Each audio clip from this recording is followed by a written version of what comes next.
Okay, here we go. Mr Landcruiser yard walk around. Something I have not done in a little while. I thought I'd throw one in now because all the cars are changed and we don't have any other content ready. So, no, it's, but we have since CLECS. We're back from CLECS now. We're back and Richard and I are back from touring the country. So we're settled in. We'll have Monday night content coming very soon. We've already done a couple of Victorian cars that were up for CLECS. Now I've got to mention before I walk around the yard today, thank you for all the support. CLECS, the Land Cruiser show was absolutely fantastic. It just went off. We actually had about 50 more cars than last year. I think the official count is around the 270. We've got to get confirmation, but 270 is pretty good. It was 220 last year. So fantastic. The people through the gates, it didn't rain. It was just a great day to show off your cruiser, but especially the community that turned up. Thank you for driving from all over Australia. From Tasmania, we've had fly-ins, New Zealand fly-ins, but the cars drove from everywhere. People from WA, Victoria, everywhere. So thank you very much for a successful CLECS. Great. But this week, Mr Landcruiser yard, we're all back. Well, some of us are back, and we'll start right behind me. Right behind me, we've got a 1969 FJ45 in for a roadworthy. So this one's come off a farm auction, and the gentleman's bought it, and he wants it back on the road. So he's shipped it, how he bought it, to us, and now it's time to get it roadworthy. So that's a big job to something that's come off a paddock and hasn't gone in a long while, but he's in good hands. Mr Landcruiser's putting another one on the road. And beside me, this one is, the client's done most of the restoration himself. We've been in with him the whole way, supplied the loom, and all the parts he needs, as that's what Mr Landcruiser does. Now it's in here for the finishing touches. Now, Mr Landcruiser is going to put the 12 HT 5-speed, wire that loom up, get the roadworthy, get the engineering done so we get to finish. Look at the height on this thing. It needs a tray and an engine to sink it down a bit. She's pretty big, but it's finishing this build off. So when it leaves with a roadworthy and it can come actually pick it up. So we'll walk through the yard and now we'll come out into the beautiful sunshine, beautiful day here at Caboolture. To my left is a 1964. So why is it out in the yard just sitting like this? We've pulled all the original running gear out, and now it's time to put a 2H 5-speed, change the axles. The axles are all done, rebuilt inside there, and so we'll put those axles in and turn it into more of a 47, but on a 1964 cab, and that is very, very cool. So it'll have that old patina look. We're not doing that. On this one, we did do some chassis repairs. We sent it up to Limitless Chassis. Those guys are brilliant. So they've fixed the chassis on this. Limitless Chassis. Firewall is now all exposed. The guys are going to cut half the firewall out, and that's where we graft in the modern 84, 1980s firewall, so we can run a booster. Because as you see, there's no room for a booster. And the clutch master all together, so we're going to remove that, put the new different steering in there as well. So this one will have the 60 series power steer to go with all the rest of it. So big job. We'll probably get it up and running. We'll do the new loom, we'll do the interior, leave the patina. So what else is happening? Okay, over one shoulder we've got 5-speed power steer. I believe the 5-speed's done. It's onto power steer now. Really nice ute to be working on. That's next. And this one is also a 5-speed. This one's a little bit different. It's a 5-speed where we've put the handbrake on the 5-speed itself. So we didn't have to do the backing plates or what have you for this one. And it is gonna then, it's pretty much, we've done the 5-speed, so we'll just park it up and then we're waiting on the whistle and soot turbo kit to arrive. And that will go on there.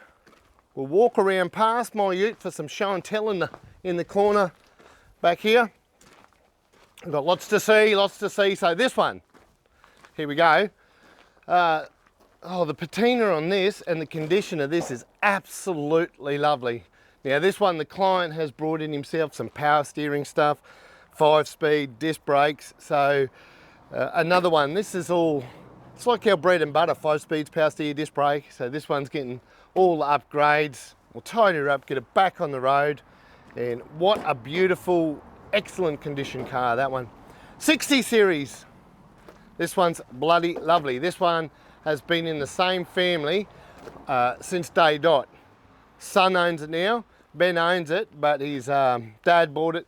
He grew up in this car, touring and holidaying and living the lifestyle. So after all them years, one family, it's time for a new engine. The 2H, I had to really think there. The 2H is being rebuilt, the 5 speed's being rebuilt, and we're going to just tidy up some wiring, just add things, you know, so I can have a fridge in the back, just little things like that, and just really tidy it up so it can just get back out there and tour again. Many, many more years. Oh, this one's mine.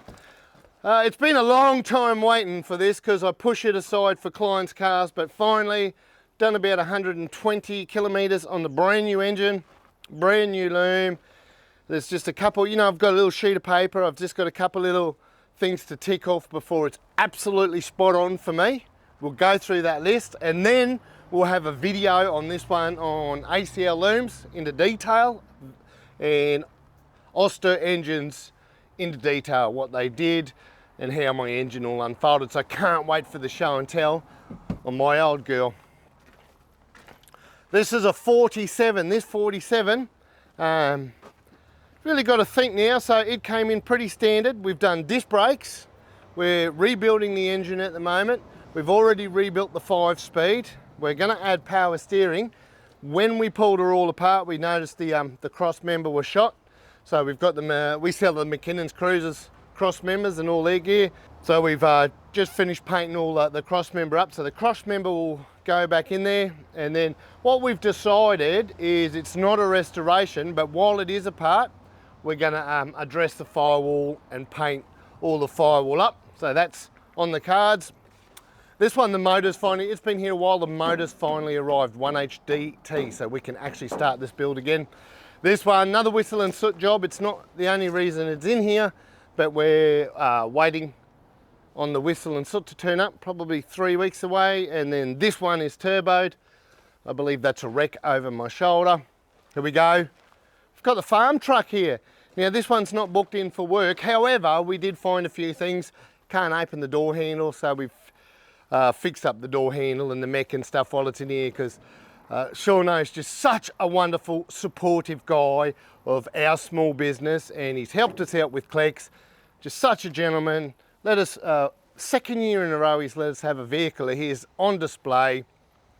And last year was the Dirty 30. This year, my favourite, the farm truck, being a 47. I absolutely love it. You don't see this too often. When we've got a regular, we do book in the odd 70s. We do love them. So I think it's either a 73, it's a 74. I just got the whisper behind the camera, it's a 74. So it's electrical, rebuilt the starter, things like that. So knocking in on the head. Then that one goes off for a bit of paint and panel, but that's not Mr Landcruiser. But when we're finished, I believe that's getting some love.